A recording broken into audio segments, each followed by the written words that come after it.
A visit from the inhabitants of Plutasia.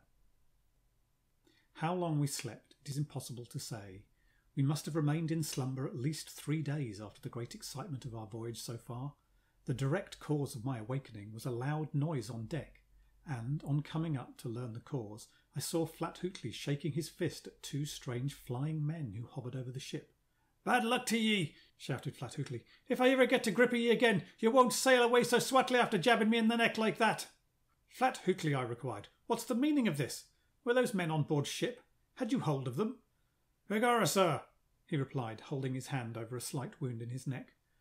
"I was sleeping as sweetly as a child when I felt something tickling my nose.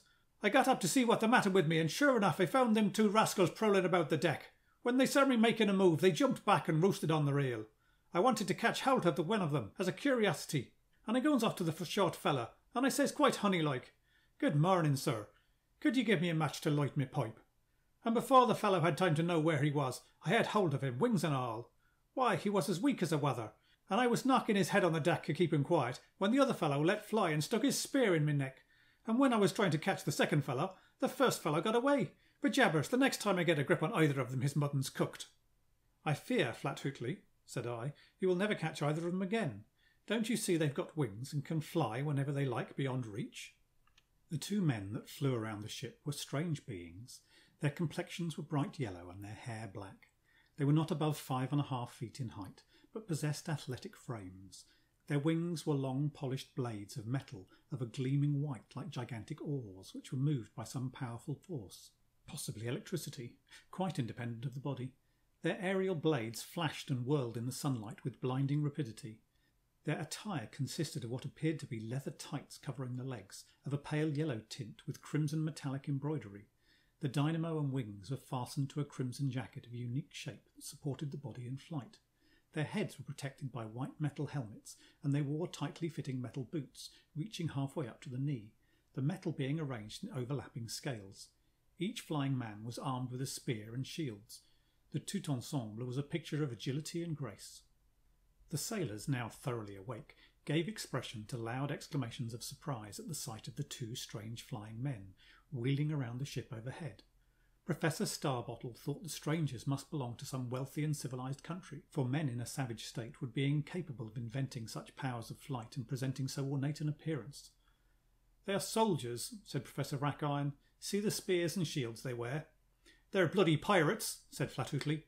"It was the long fellow that stabbed me." "You're all right," said the doctor to Flat Hootley. "Thank your stars the spear wasn't poisoned, or you'd be a dead man." "Be that powers, I'll have that fella yet," said the master-at-arms. "I'm going to take a jump, and be my soul, one of them fellas'll get left." The strangers were now flying quite close to the ship, and Flat Hootley unexpectedly gave a tremendous spring into the air. He would have caught one of the aerial men for certain, but they, having wings, foiled him by simply moving out of the line of the Irishman's flight. Flat Hootley dropped into the sea about 1/4 of a mile away, and would probably have been drowned had it not been for the generosity of the strangers themselves. One of the flying men, hastening to the rescue, caught him by the hair of the head and lifted him out of the water.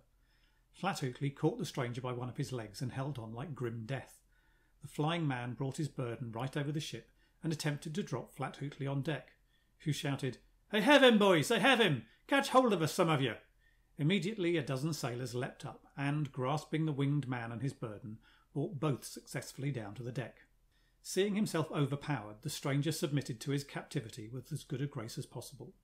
We removed his shield and spear, and, merely tying a rope to his leg to secure our prize, gave him the freedom of the ship.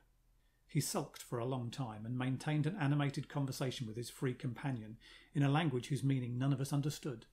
He finally condescended to eat some food we set before him, and his companion came near enough to take a glass of wine from his captive brother and drink it with evident relish. Flat Hootley was so far friendly disposed to his assailant as to offer him a glass of ship's rum.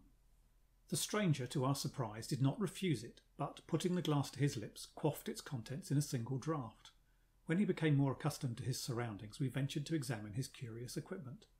Upon examination, we found that the wings of our captive were simply large aerial oars, 4.5 feet in length and 3 feet wide at the widest part, tapering down to a few inches wide at the dynamo that moved them.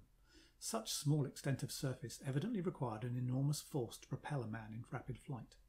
We found the dynamo to consist of a central wheel made to revolve by the attraction of a vast occult force evolved from the contact of two metals, one being of a vermilion colour and the other of a bright green tint, that constitutes the cell of the apparatus.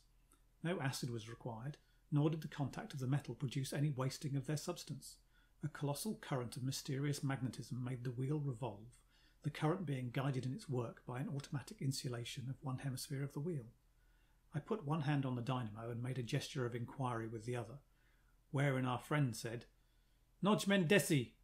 Was this the name of the new force we'd discovered, or the name of the flying apparatus as a whole? Before we could settle the point, our friend became communicative and, smiting his breast, said, "Plothoy, Weleil ar Atvatabar."